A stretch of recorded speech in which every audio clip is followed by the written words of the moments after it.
Narayan Narayan and hi, I am Seema and आप सबका Taruna defence academy channel पे एक बार फिर से स्वागत है। एंड आई होप आप सब लोग बहुत अच्छे होंगे। उससे पहले एक छोटी सी रिक्वेस्ट है, प्लीज़ आप हमारे चैनल को सब्सक्राइब कीजिए, वीडियो को ज़्यादा से ज़्यादा लाइक एंड शेयर कीजिए और सबसे इम्पोर्टेंट बात, क्लास में एंड तक बने रहिए, तभी आप जो है वो अपने आप को पता कर सकोगे कि आप कहाँ स्टैंड कर रहे हो, आइडेंटिफाई कर सकोगे कि आप एग्ज़ाम में जो है वो कितने क्वेश्चंस अटेम्प्ट कर पाओगे, कितने नहीं। ठीक है, तो हम जो है वो और ये जो टेस्ट सीरीज़ है वो आपके सभी, आज जो है वो मैं आर्मी जीडी की टेस्ट सीरीज़ लेकर आई हूँ। सो सभी जो एग्ज़ाम्स हैं वैसे तो सबके लिए ही इम्पोर्टेंट हैं, लेकिन अभी जो है वो आज हम आर्मी जीडी की करेंगे। सो हम बिना टाइम वेस्ट किए आज की हमारी जो है वो टेस्ट सीरीज़ स्टार्ट करते हैं। देखिए, हमारा फर्स्ट क्वेश्चन क्या है। विजयनगर साम्राज्य की स्थापना किसने की थी, बताइए। विजयनगर साम्राज्य की स्थापना किसने की थी? विजय राय ने, हरिहर एव बुक्का ने, सिकंदर लोदी ने या इल्तुतमिश ने? बताइए, विजयनगर साम्राज्य की स्थापना जो है वो हरिहर एवं बुक्का ने की थी। ऑप्शन नंबर बी जो है वो आपका करेक्ट आंसर हो जाएगा। नेक्स्ट देखिए, भारत छोड़ो आंदोलन कब शुरू हुआ था, बताइए। वर्ष 1939 में, वर्ष 1940 में, वर्ष 1942 में या वर्ष 1945 में? तो बताइए, भारत छोड़ो आंदोलन जो है वो कब स्टार्ट हुआ था? तो वर्ष 1942 में जो है वो आपका भारत छोड़ो आंदोलन शुरू हुआ था। ठीक है, देखिए नेक्स्ट। नेक्स्ट है, वाटरलू कहाँ स्थित है, बताइए। वाटरलू कहाँ स्थित है? इंडोनेशिया में, चीन में, ईरान में या बेल्जियम में? तो वाटरलू जो है, बताइए, वाटरलू जो है वो आपका बेल्जियम में स्थित है। कहाँ है? बेल्जियम में। ऑप्शन नंबर डी जो है आपका करेक्ट आंसर हो जाएगा। नेक्स्ट देखिए, स्वतंत्र भारत के संघ लोक सेवा आयोग के प्रथम अध्यक्ष कौन थे? बताइए कौन थे? बी.एन. झा थे, एच.के. कृपलानी थे, जे.पी. गुप्ता थे या डी.पी. अग्रवाल? ये क्वेश्चन पहले भी हमारे जो टेस्ट सीरीज है उसमें आ चुका है। स्वतंत्र भारत के संघ लोक सेवा आयोग के प्रथम अध्यक्ष कौन थे? तो उनके प्रथम अध्यक्ष जो थे वो एच.के. कृपलानी थे। ऑप्शन नंबर बी जो है वो आपका करेक्ट आंसर हो जाएगा। ठीक है, और ये सभी जो एग्जाम, जो टेस्ट सीरीज में आपके क्वेश्चंस लेके आती हूँ, ये सभी आपके एग्जाम में आए हुए क्वेश्चंस हैं, इसलिए कोई भी क्वेश्चन जो है वो ऐसा नहीं है जो आपके एग्जाम में नहीं आया हुआ। इसलिए इन क्वेश्चंस को सबको आप अच्छी तरह से करिए। ठीक है, आरपीएफ का विस्तारित रूप, ये मैंने बताया कि हर टेस्ट सीरीज में एक जो है फुल फॉर्म लेके आती हूँ, तो ये फुल फॉर्म से रिलेटेड आपके एक क्वेश्चन डेफिनेटली आता है, इसलिए इसको इग्नोर मत करिए। और फुल फॉर्म से रिलेटेड जितने भी क्वेश्चन मैं करवाती हूँ उतने कर लोगे तो भी आपके लिए इनफ है।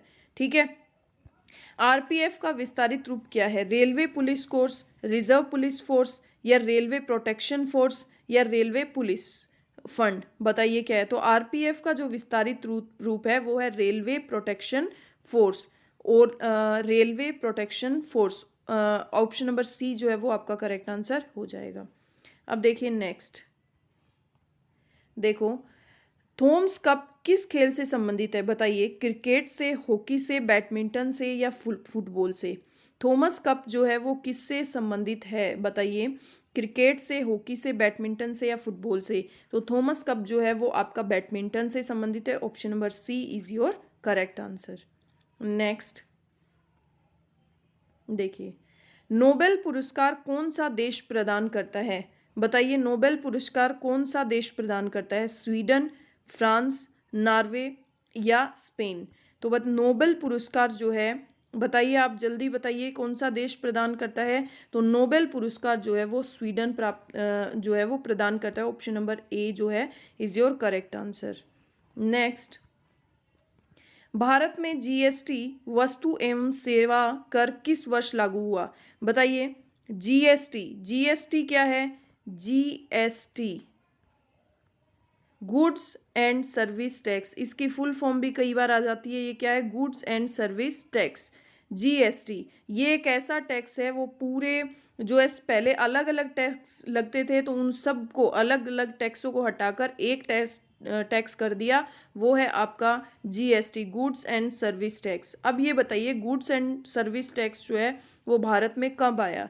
1 अप्रैल 2011 को, 1 जुलाई 2017 को, 1 अप्रैल 2013 को या 1 अप्रैल 2014 को। तो जीएसटी जो है वो आपका 1 जुलाई 2017 को एप्लीकेबल हुआ था। इसकी बात बहुत दिनों से चल रही थी, लेकिन एप्लीकेबल जो है ये 1 जुलाई 2017 से हुआ, इसलिए ये एक इम्पोर्टेंट क्वेश्चन है, काफ़ी बार पूछा जाता है। ठीक है, देखो नेक्स्ट, राष्ट्रीय सुरक्षा अकादमी जो है वो कहाँ है, बताइए। एनडीए, एनडीए जो है राष्ट्रीय सुरक्षा अकादमी, ये कहाँ पे है? बेंगलुरु में, कोयम्बटूर में, खड़गवासला में या देहरादून में, बताइए। तो एनडीए जो है इसकी फुल फॉर्म क्या हो गई आपकी? राष्ट्रीय सुरक्षा अकेडमी। ठीक है, नेशनल डिफेंस अकेडमी, बताइए। नेशनल डिफेंस अकेडमी बेंगलुरु में है, कोयम्बटूर में है, खड़गवासला में है या देहरादून में है? तो एनडीए जो है इसकी एकेडमी जो है वो आपका खड़गवासला में है। Option number C is your correct answer. Next देखिए, विश्व में महाद्वीपों की संख्या कितनी है, बताइए। 5, 7, 6 और 4। महाद्वीपों की संख्या कितनी है विश्व में, बताइए। 5 है, 7 है, 6 है या 4 है? तो विश्व में महाद्वीपों की संख्या जो है वो कितनी है? 7 है। ठीक है, अब देखिए नेक्स्ट, आपको जो है वो हमारे चैनल पे सिर्फ क्लासेस ही नहीं प्रोवाइड करवाई जा रही, आप जो है वो हमारे चैनल से जो है मटेरियल भी प्रोवाइड कर सकते हैं। तो आपको जो है वो चैनल पे, हमारे चैनल पे ई बुक भी प्रोवाइड करवाई जाती है और आपको जो है वो बुक्स भी प्रोवाइड करवाई जाती है। जो आपके आर्मी जीडी है, ट्रेड्समैन है, उसकी जो है वो बेस्ट बुक, बेस्ट कंटेंट जो है वो हमारे चैनल पे प्रोवाइड करवाया जाता है। तो आप ई बुक जो है वो भी ले सकते हैं। तो ई बुक के जो प्राइस हैं वो उसके अंदर ही मेंशन होंगे। ठीक है, और जो अगर आपको घर बैठे ही हमारी बुक मंगवानी है तो आप जो है अमेज़ोन, फ्लिपकार्ट या इंस्टा मोजो से भी जो है वो आप हमारी बुक्स जो है वो प्रोवाइड कर सकते हो। तो आप जो है वो हमारी बुक्स में आपको बेस्ट कंटेंट मिलेगा। सो आपका एग्ज़ाम जो है वो 100% क्लियर होगा। सो आप एक बार जो है वो हमारे मटेरियल को यूज़ करके देखिए, तो आपको पता चल जाएगा कि आपके लिए जो मटेरियल है वो कितना वैल्यूएबल था। ठीक है, अब देखिए नेक्स्ट क्वेश्चन नंबर 11, www का पूरा नाम है, बताइए। www ये क्या है, सबसे पहले तो बताइए क्या है ये। आप कोई भी कुछ भी गूगल पे लिखते हो तो उससे पहले आपको क्या लिखना पड़ता है? www डॉट लिखते हो ना। तो ये जो है क्या हो जाएगा, ये वर्ल्ड वाइड वेब है, वर्ल्ड वाइड वार है, world wide wide wild craft है या उपरोक्त में से कोई नहीं? तो ये तो शायद हर बच्चे को पता होगा कि www क्या है। www world wide web. ठीक है, इसकी फुल फॉर्म क्या होती है? World wide web. Option number A is your correct answer. Next देखिए, संविधान की संरचना की परिकल्पना का उद्भव सबसे पहले कहाँ हुआ था, बताइए। जापान में, अमेरिका में, फ्रांस में या ब्रिटेन में? संविधान की संरचना की परिकल्पना का उद्भव सबसे पहले कहाँ हुआ था, बताइए। कहाँ हुआ था? जापान में हुआ था, अमेरिका में हुआ था, फ्रांस में हुआ था या ब्रिटेन में? तो जो है संविधान की संरचना की परिकल्पना का उद्भव जो है वो ऑप्शन नंबर डी ब्रिटेन में हुआ था। ठीक है, देखिए नेक्स्ट, संयुक्त राष्ट्र के संयुक्त राष्ट्र के सभी संयुक्त राष्ट्र के सभी सदस्य देश महासभा में अपने अधिकतम कितने प्रतिनिधि भेज सकते हैं, बताइए। संयुक्त राष्ट्र के सभी सदस्य देश महासभा में अपने अधिकतम कितने प्रतिनिधि भेज सकते हैं? 3 भेज सकते हैं, 4 भेज सकते हैं, 2 भेज सकते हैं या 5 भेज सकते हैं? तो जो है संयुक्त राष्ट्र के सभी सदस्य जो है वो देश महासभा में अपने अधिकतम 5 प्रतिनिधि भेज सकते हैं। Option number D is your correct answer. ठीक है, अब देखिए नेक्स्ट क्वेश्चन है आपका, अमर कोश नामक पुस्तक के लेखक कौन है, बताइए। जयशंकर प्रसाद, रसखान, अमर सिंह, वेदव्यास? ये भी जो क्वेश्चन है वो कई बार आता है आपका। अमर कोश नामक पुस्तक के लेखक जयशंकर प्रसाद, रसखान, अमर सिंह या वेदव्यास? तो option number C is your correct answer. जो अमर कोश नामक पुस्तक है उसके लेखक कौन है? अमर सिंह। ठीक है, देखो नेक्स्ट, अब शून्य की खोज किसने की थी? शून्य की खोज बाणभट्ट ने की थी, आर्यभट्ट ने की थी, रामभट्ट ने की थी या नागार्जुन ने की थी? तो शून्य की खोज जो है आपकी आर्यभट्ट ने की थी, ना कि बाणभट्ट। बाणभट्ट और आर्यभट्ट में कंफ्यूज हो जाते हैं। तो शून्य की खोज जो है, क्योंकि आर्यभट्ट जो है उसने ही मैथ की खोज की थी, तो आर्यभट्ट ने ही जो है वो जीरो शून्य लेके आया था, क्योंकि वो मैथ में एप्लीकेबल, मैथ में यूज होता है। ठीक है, अब देखिए नेक्स्ट। एक वस्तु के जड़त्व की प्रत्यक्ष निर्भरता किस पर है, बताइए? द्रव्यमान पर, वेग पर, आयतन पर या संवेग पर? तो एक वस्तु के जड़त्व की प्रत्यक्ष निर्भरता जो है वो द्रव्यमान पर निर्भर करती है। ऑप्शन नंबर ए जो है वो आपका करेक्ट आंसर हो जाएगा। ठीक है, अब देखिए नेक्स्ट। नेक्स्ट क्या है आपका? किसी प्रणाली में कणों का भार केंद्रित होने वाले बिंदु को क्या कहते हैं, बताइए? किसी प्रणाली में कणों का भार केंद्रित होने वाले बिंदु को क्या कहते हैं? दोलन का केंद्र कहते हैं, निलंबन का केंद्र कहते हैं, द्रव्यमान का केंद्र कहते हैं या गुरुत्वाकर्षण का केंद्र कहते हैं? तो किसी भी प्रणाली में कणों का भार केंद्रित होने वाले बिंदु को जो है वो गुरुत्वाकर्षण का केंद्र कहते हैं। ऑप्शन नंबर डी जो है आपका करेक्ट आंसर हो जाएगा। ठीक है, नेक्स्ट। प्रक्षेप्य का पथ होता है, बताइए? प्रक्षेप्य का वृत्ताकार, प्रवलयाकार, त्रिभुजाकार, सरल रेखा? तो प्रक्षेप्य का पथ जो है वो क्या होता है आपका? ना ही वृत्ताकार होता है, ना ही त्रिभुजाकार होता है, ना ही सरल रेखा। उसका जो आकार है जो है वो क्या होता है? परवलयाकार। ऑप्शन नंबर बी जो है वो आपका करेक्ट आंसर हो जाएगा। ठीक है, अब देखिए नेक्स्ट। कणों की के द्वारा हीट ट्रांसफर की क्रिया को कहते हैं कंडक्शन, रेडिएशन, कन्वेक्शन या इनमें से कोई नहीं? बताइए क्या कहते हैं? कणों के द्वारा हीट ट्रांसफर की क्रिया को क्या कहते हैं? हीट ट्रांसफर की क्रिया को जो है वो कंडक्शन कहते हैं। ऑप्शन नंबर ए जो है वो आपका करेक्ट आंसर हो जाएगा। ठीक है, option number A is your correct answer. अब देखिए नेक्स्ट।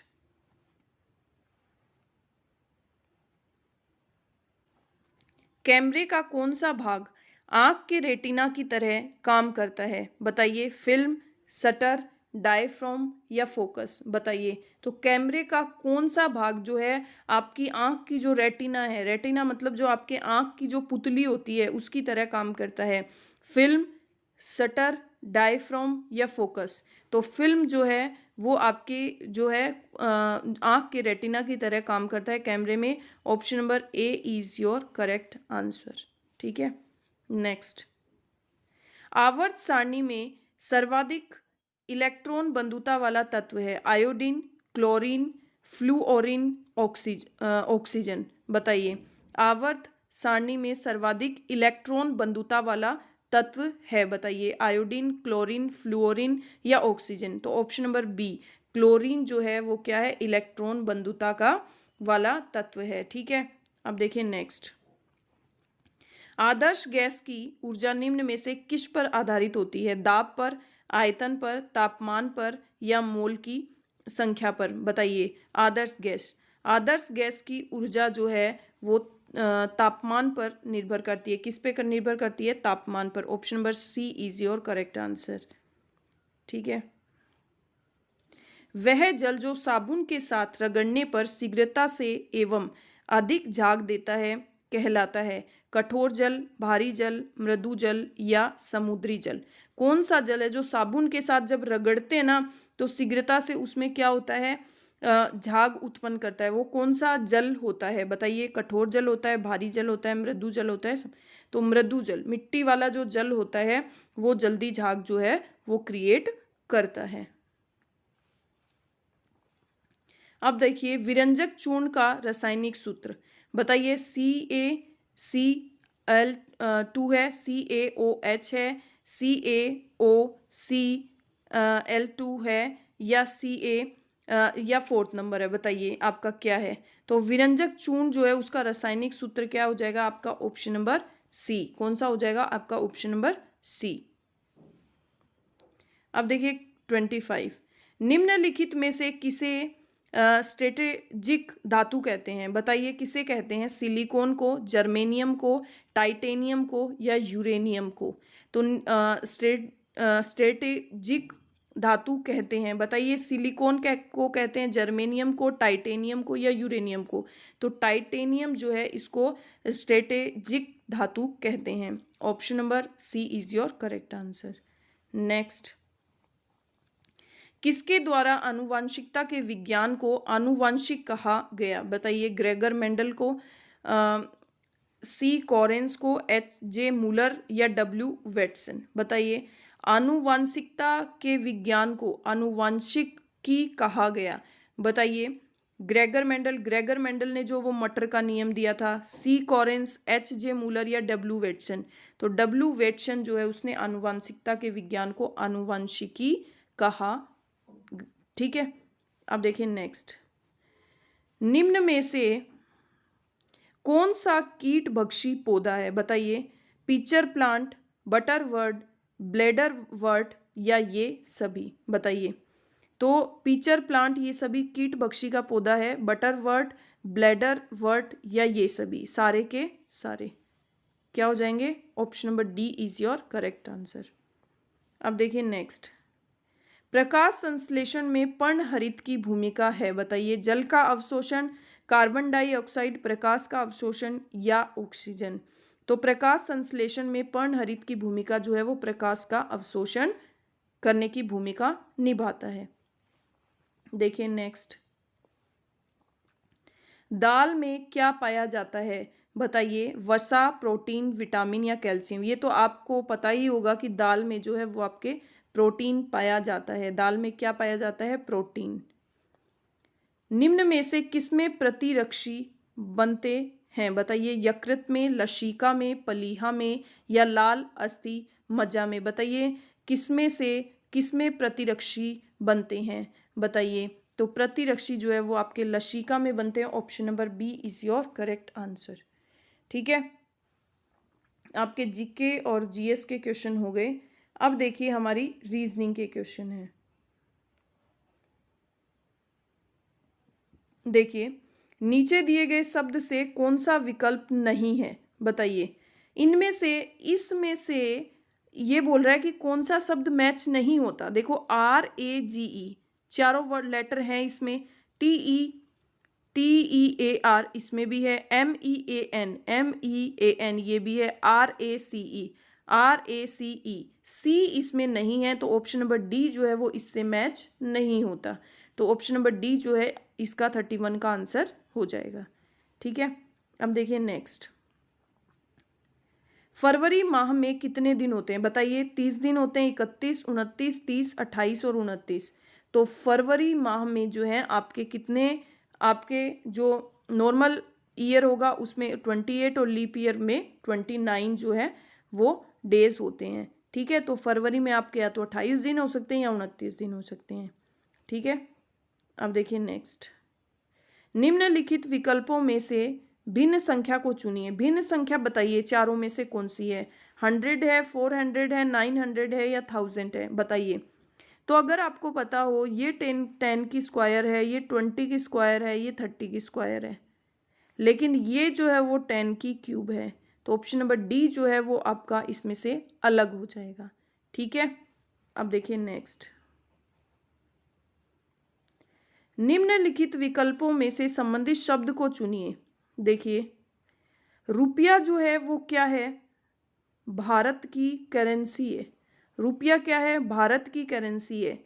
तो आपको अगर पता होगा कि येन जो है वो किसकी करेंसी होती है, जैसे रुपया भारत की है वैसे येन किसकी है? जापान की। तो ऑप्शन नंबर बी जो है वो आपका करेक्ट आंसर हो जाएगा। ठीक है, अभी देखिए नेक्स्ट,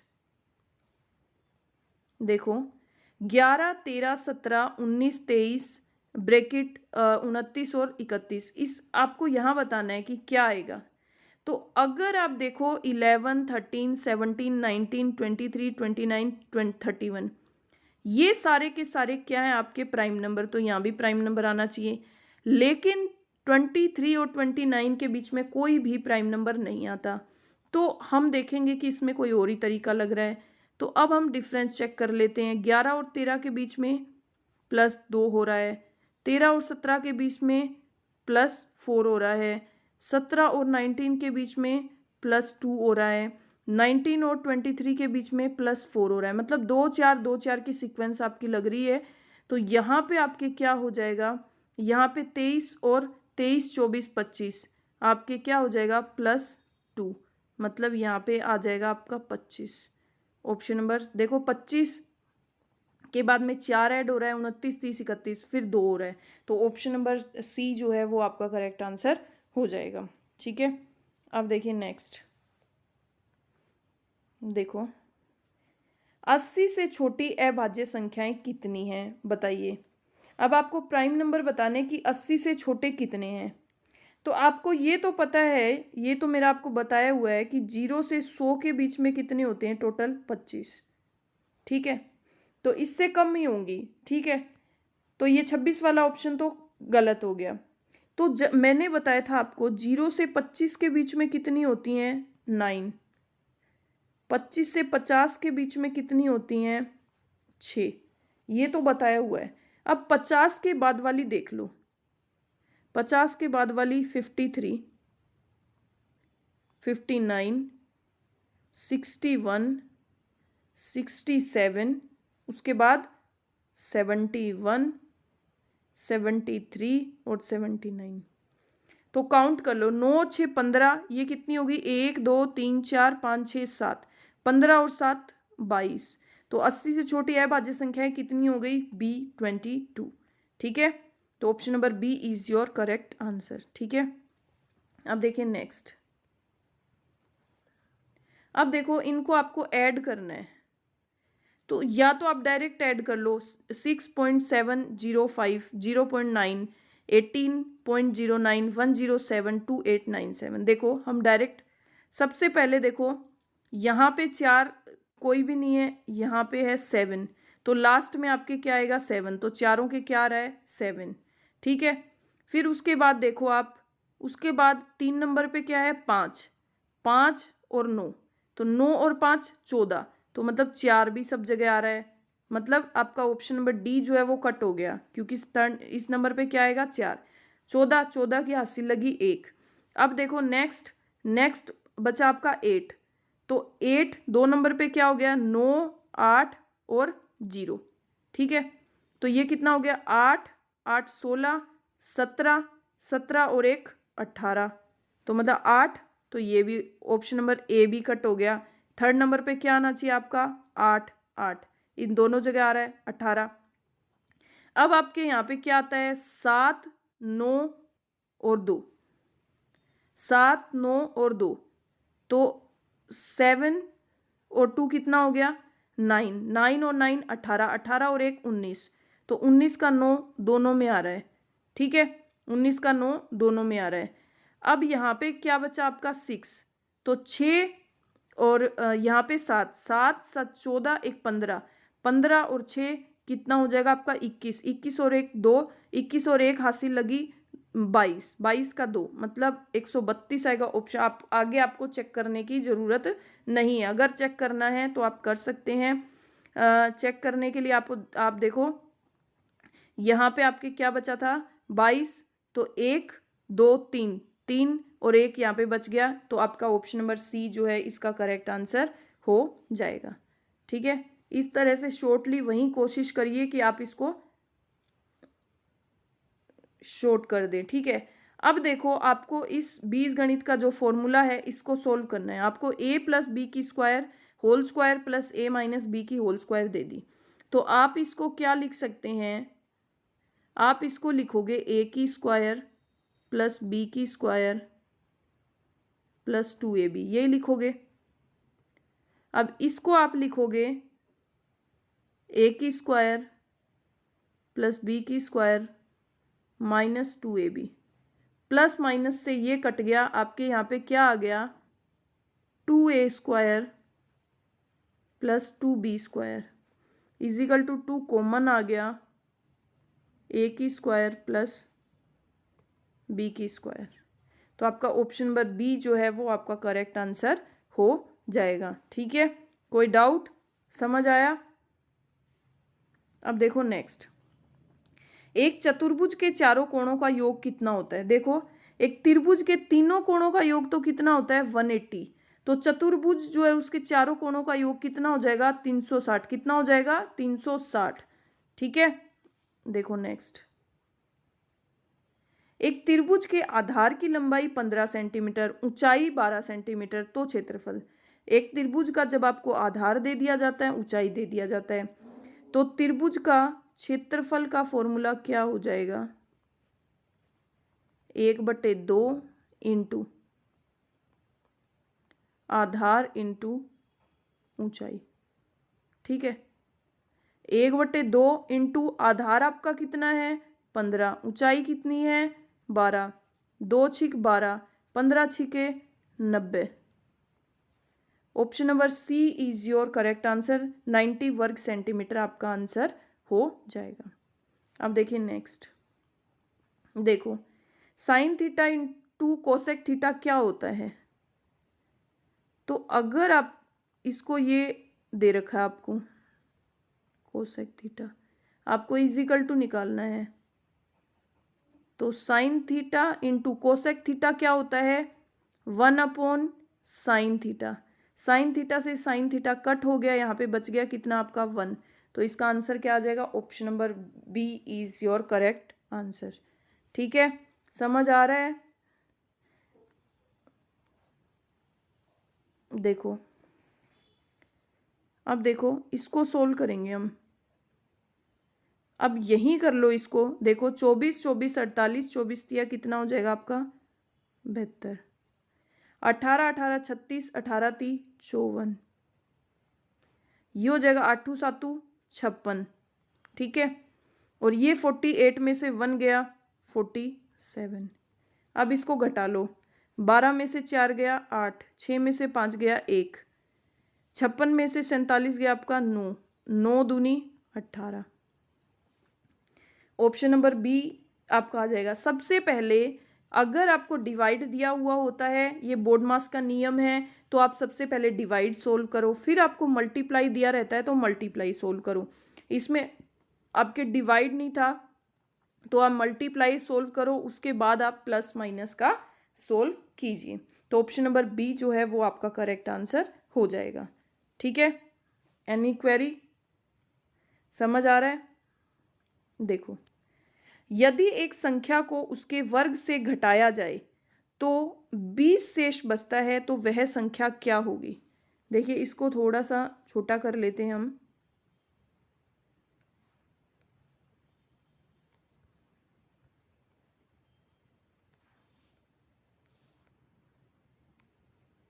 देखो ऊपर समझा देती हूँ मैं इसको।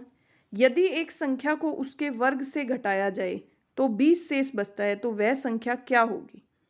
ठीक है, तो एक संख्या को उसके वर्ग से घटाया जाए तो संख्या क्या हो जाएगी x। संख्या क्या हो जाएगी x की स्क्वायर, उसमें से संख्या को घटाना है और आपके क्या बचता है 20 शेष बचता है। क्या बचता है 20 शेष। तो अब आप इसको लेके जाओगे x की स्क्वायर माइनस एक्स, ये आ जाएगा 20। अब आप इसके ऐसे जोड़े बनाइए जो आपका मल्टीप्लाई करने पे तो 20 हो और जो है जोड़ने या घटाने पे 1 आए। ठीक है, तो इसमें आपको क्या चाहिए प्लस का बड़ा चाहिए और माइनस का छोटा। तो ऐसे कौन से जोड़े हो जाएंगे। देखो ये मैं आपको बेसिक से समझा रही हूँ, अगर वैसे ही समझाना है तो वो भी समझा सकती हूँ। देखो वैसे आपको समझ में नहीं आएगा जब तक ये चैप्टर नहीं होगा। देखो एक्स की स्क्वायर माइनस, हम क्या कर सकते हैं 5 में से 4 को घटा सकते हैं ना, तो आपके क्या आ जाएगा माइनस का एक्स आ जाएगा ना -20। अब इसको सोल्व करोगे एक्स की square minus 5x minus minus plus 4x minus 20। अब इन दोनों में से कॉमन लोगे x, तो आपके आ जाएगा, इसमें से कॉमन लोगे तो x -5। ठीक है, और इसमें से आप कॉमन लोगे तो आपके क्या आ जाएगा प्लस का 4 लोगे आप, तो x माइनस कितना आ जाएगा 4 5 20। ठीक है, अब आपके देखो क्या फैक्टर बन गए x + 4, एक ये फैक्टर हो गया, x - 5 एक ये हो गया। ठीक है, तो अब आप इसको जब करोगे तो हमेशा तो वह संख्या बताइए। तो देखो 4 है नहीं तो 5 है, तो देखो x इजिकल टू इसको इधर लेके आओगे तो प्लस का 5। तो ऑप्शन नंबर डी जो है वो आपका करेक्ट आंसर हो जाएगा, प्लस का 5। तो घटाने पे जो शेष बचता है वो संख्या क्या होगी इसकी, प्लस का 5। ऑप्शन नंबर डी जो है वो आपका करेक्ट आंसर हो जाएगा, ऑप्शन नंबर डी। ठीक है, समझ आया। अब देखो नेक्स्ट क्वेश्चन है आपका। नेक्स्ट बोल रहा है ये इसको सोल्व कीजिए, परसेंट लगाना है इंटू 100। ठीक है, इंटू 100। अब देखो इसको सोल्व करोगे, इसको कैसे सोल्व करोगे, देखो कट कर दो 4 की टेबल से, ये 25 बार कट हो गया, 4 एकम 4, 4 चौके 16। ठीक है, अब आप इसको मल्टीप्लाई करोगे तो 25 5 125, 25 6 150, 25 7 175, 175 का 5 17 इसमें हासिल लग गई। तो 25 तिया 75, 75 और 17 कितना हो जाएगा आपका 92। अब इसमें आप डिवाइड कर दो इसका, तो 14 5 70, 14 छिके 84, बच गया कितना 8 85, 14 छिके 84, 14 छिके 84, बच गया कितना 1। अब ये देख लो इसका आंसर क्या आ जाएगा, option number C is your correct answer.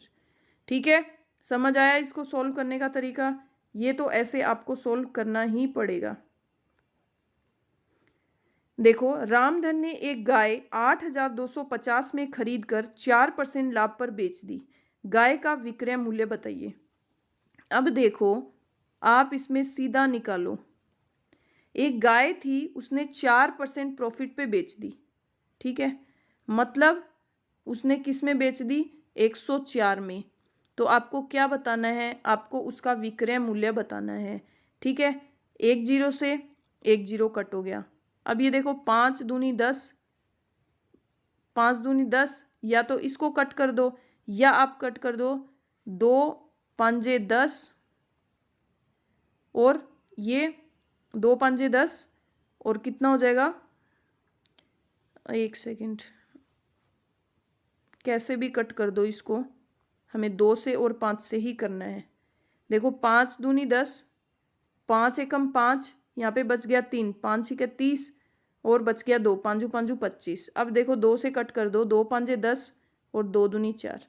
अब देखो इसको मल्टीप्लाई करो, इसको मल्टीप्लाई करोगे आप तो 2 मल्टीप्लाई करोगे आप 165 को 52 से।